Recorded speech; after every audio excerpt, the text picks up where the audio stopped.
সম্পাদক AM M Bahauddin. আসসালামু আলাইকুম ওয়া রাহমাতুল্লাহি ওয়া বারাকাতুহু। বক্তব্য দেওয়ার সময় নেই। 97 আন্দোলন ঐতিহাসিক আন্দোলন দীর্ঘদিন বাংলাদেশের মেয়েদের সবসময় আছে, থাকবে।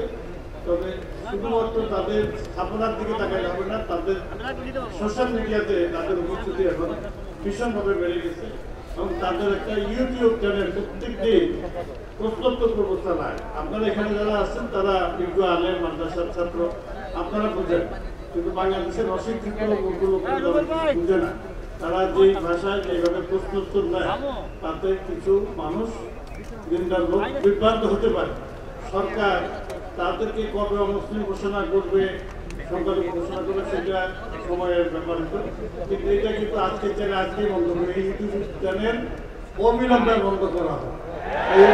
আমাদেরকে বিভ্রান্ত করার চ্যানেল, এটা শয়তানদের চ্যানেল। সকলকে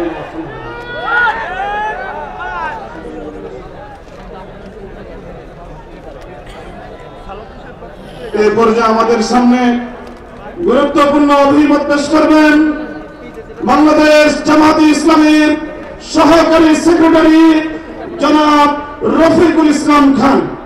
জনাব মোহাম্মদ রফিকুল ইসলাম খান।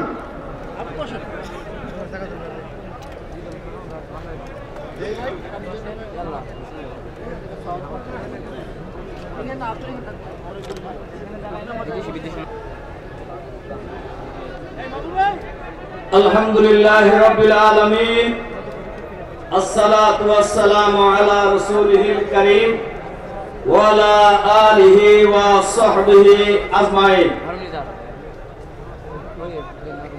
আজকের এই খতমে নবুয়তের উদ্যোগে আজকের এই মহাসম্মেলনের মাননীয় সভাপতি, মাননীয় প্রধান অতিথি সহ দেশ বিদেশের সম্মানিত নেতৃবৃন্দ, সাংবাদিক বন্ধুগণ, সম্মানিত ওলামায়ে কেরাম, দেশবাসী ভাই ও বন্ধুগণ, আসসালামু আলাইকুম ওয়া রাহমাতুল্লাহি ওয়া বারাকাতুহু।